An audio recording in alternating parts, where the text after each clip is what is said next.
क्या करना चाहिए? आलोक मौर्य ने क्या गलती की है जो उनको सज़ा मिल रही है? आलोक मौर्य ने गलती नहीं किया है। गलती हो सकता है मैडम कि उन्होंने एक सफाई कर्मी रहते हुए उनको अपने तनख्वाह से अधिक कर्ज लेकर उनको तैयारियां कराया, बीवी बच्चों को पाला पोसा, प्रयागराज यूनिवर्सिटी में उनको दाखिला दिलाया। आलोक मौर्य ने गलती नहीं किया है, उन्होंने इंसानियत का फ़र्ज निभाया है और इंसानियत का फ़र्ज निभाने का वही सिला दिया है यह ज्योति मौर्य ने।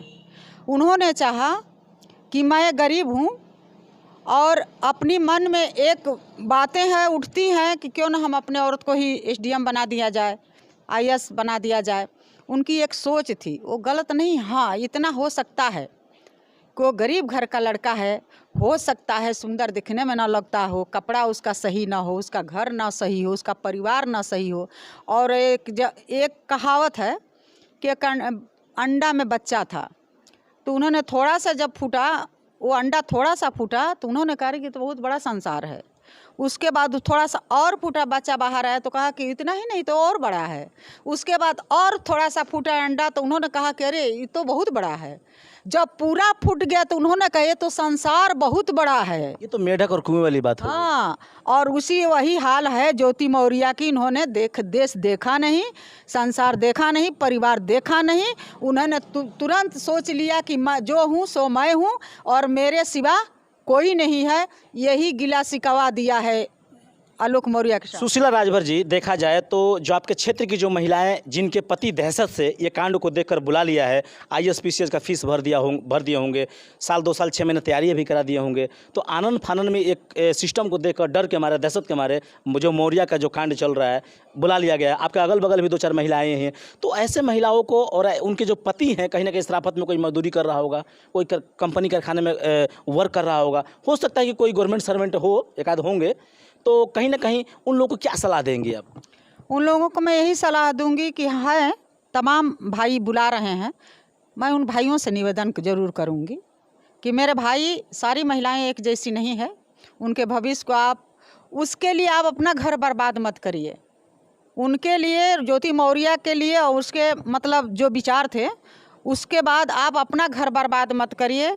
हर महिलाएं एक जैसी नहीं हो सकती और हर महिलाएं ज्योति मौर्य नहीं हो सकती।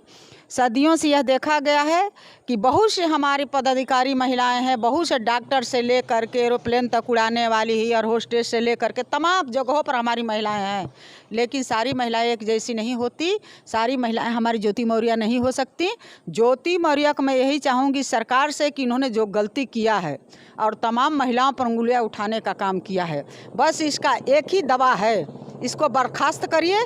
इन्होंने जो सपना देखा है आज उसके साथ, मैं जानती हूँ कि ये जो कमांडेंट थे, उनका क्या नाम था? जो कमांडेंट थे, सॉरी नाम याद नहीं आ रहा। अच्छा, ओ तो आज उनके साथ रहेगी, कल किसी और के साथ रहेगी, परसों किसी और के साथ रहेगी। तमाम उच्च अधिकारी हैं। हाँ, तमाम उच्च अधिकारी हैं, चाहे जो भी हैं, तमाम लोगों के साथ ये रह सकती है, इसका कोई गारंटी वारंटी नहीं है। तो मैडम देखा जाए तो आलोक जो मौर्य हैं, उनके हस्बैंड जो हैं, जो सफाई कर्मी हैं, 4th क्लास के एक कर्मचारी हैं, उनको किस तरह गवर्नमेंट को न्याय देना चाहिए? और कहीं ना कहीं वो कोर्ट के, कानून के दरवाजे फटफटा रहे हैं और उनकी जो धर्मपत्नी की जो ब्रदर हैं, भाई हैं, बड़े भाई, वो कहीं ना कहीं सूत्रों के मुताबिक पता चल रहा है कि उनको जान से मारने की धमकियाँ दी जा रही है और कहीं ना कहीं तमाम प्रकार के गुंडे भेजे जा रहे हैं। तो कहीं ना कहीं देखा जाए तो उनको किस प्रकार न्याय मिलना चाहिए और गवर्नमेंट को किस तरह कदम उठाना चाहिए और कैसे वो स्वतंत्र रह पाएंगे? क्या इस पर सवाल कहेंगे आप? देखिए, हर व्यक्ति की अपनी अपनी सोच है। मेरी जहाँ तक सोच है, उनको न्याय तभी मिलेगा जब उन्होंने एक एक पैसा करके उन्होंने इसको एसडीएम बनाया। तो बस एसडीएम पद से जहाँ के थी वहीं जब ये आ जाएगी, ताकि उनको औकात समझ में आ जाए, ताकि उसको औकात समझ में आ जाएगा कि मैं जहाँ थी वहीं पर आ गई। बस यही सबसे बड़ा न्याय है, बाकी और कोई न्याय नहीं है। सारी महिलाओं को उन्होंने गंदा कर दिया, शर्मसार कर दिया पूरा प्रदेश के, देश के, कि ताकि देखा जाए तो तमाम महिलाओं का फ्यूचर खराब हो गया।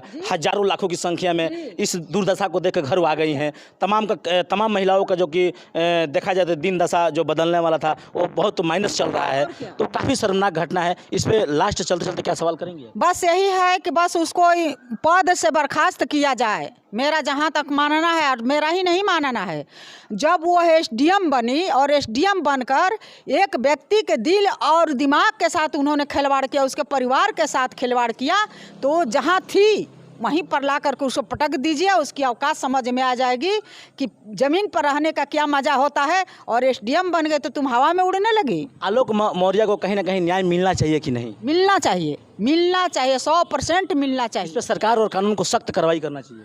कानून क्या कहेंगे आप? करना चाहिए। उसके बच्चियों से भी नहीं मिलने दिया जा रहा। बताइए कैसी माँ है, अब ये दूसरा अपना खोज रही है। अरे तुमको खोजना ही। मैडम, आप भी एक महिला हैं, कहीं ना कहीं आपके ही बच्चे होंगे, पूरी फैमिली होगी, आप राजनीति से भी जुड़ी हैं और तमाम महिलाओं के दुख दर्द में शामिल रहती हैं, तो एक महिला होने के नाते एक महिला के दर्द में क्या बयां करता है और 20 बच्चों के लिए और अपने परिवार के लिए क्या एक सिस्टम बनता है, वो तो आप समझ सकती है भली भांति। तो क्या कहेंगे मौर्य जी को जो एसडीएम बनी है? जो व्यक्ति अपने पति और परिवार का नहीं हो सकता, अपने बच्चों का नहीं हो सकता, अपने घर की मर्यादा को मतलब समझ नहीं सकता, अपने मतलब पिताजी और भाइयों की मतलब जो सम्मान है उसको नहीं बचा सकता, नाते रिश्तेदारों का सम्मान नहीं बचा सकता, जाति का सम्मान नहीं बचा सकता, ऐसे महिलाओं को जो है ऐसा ही सबक होना चाहिए, तब जाकर के आलोक मौर्य को न्याय मिलेगा, वरना मिलने वाला नहीं है। किसी गली की महिला नहीं है। अच्छा नेताजी, देखा जाए तो आपको बता दो फिर से, मैं कैमरामैन जो भी मेरा जो फुटेज ले रहे हैं और जो मेरे चैनल पर दर्शक देख रहे हैं, ये सुशीला राजभर जी हैं और असला विधानसभा से, बलिया जिला उत्तर प्रदेश से हैं और कहीं ना कहीं समाजवादी पार्टी के बैनर तले एक महिला संगठन भी चलाती हैं और सपा के बहुत बड़े के नेता के तौर पर महिला मंच के मानी बजाई हस्ती हैं और इनके दरवाजे पर मैं आज उपस्थित हूँ। तमाम महिलाओं से इनका एक तालमेल रहता है और चुनाव को सियासत में बदलने का एक हैसियत रखती हैं।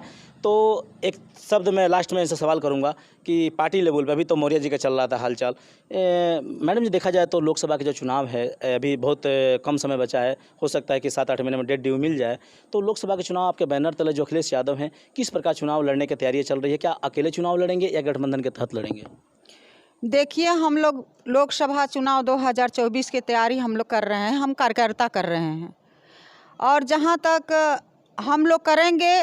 और समाजवादी पार्टी एक ऐसी पार्टी है जो हर तबके हर समाज के लोगों की बात सुनती है और करेगी।